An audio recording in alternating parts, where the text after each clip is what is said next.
J'ai le souvenir de longues périodes de vacances, en particulier en Normandie. Je passais mon temps à collectionner les insectes, pêcher les grenouilles pour pouvoir mieux les disséquer. Cette observation de la nature, je l'ai toujours aimée et je l'aime toujours. J'y trouve un réel plaisir et j'ai envie de comprendre comment ce vivant fonctionne et s'adapte à son environnement. J'ai fait mes études de médecine dans cette faculté de Necker. Et déjà, c'était dans l'idée de m'orienter vers la recherche. Et c'est dans ce lieu que je travaille aujourd'hui et que je dirige une équipe de recherche.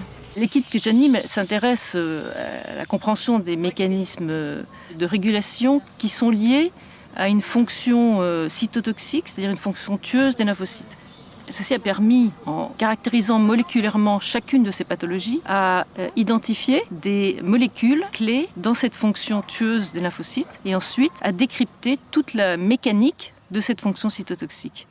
Mon équipe elle a un rôle extrêmement important parce que, bien évidemment, c'est une petite équipe, comme dans une chorale de petite taille.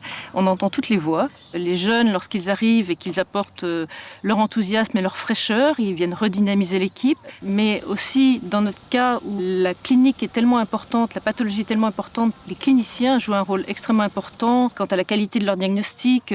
Et puis, à l'autre extrémité, les équipes des plateformes technologiques qui prennent de plus en plus d'importance pour le développement de nos recherches.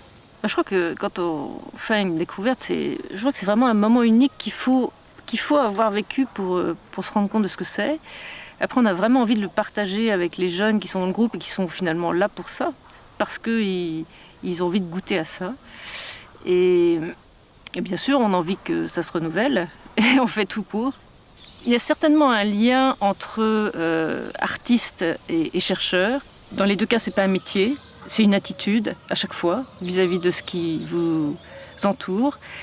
Je pense que dans les deux cas, il faut sûrement un peu d'originalité, un peu de créativité, peut-être beaucoup d'ailleurs. Mais je pense que c'est deux lieux où la liberté d'action reste grande et c'est une véritable jouissance. Je suis comblée par la recherche que j'ai pu faire jusqu'à maintenant et j'espère pouvoir la continuer, l'amplifier dans ces structures plus larges et plus dotées technologiquement parce que c'est celles-là qui seront compétitives. Je crois qu'on est toujours aussi passionné. Je crois que généralement, tous les chercheurs aimeraient passer encore plus de temps à faire exclusivement de la recherche et animer les équipes et peut-être un peu moins de temps passer à d'autres tâches moins drôles, administratives. Et vraiment, si on pouvait passer plus de temps à faire uniquement de la recherche, ça serait encore mieux.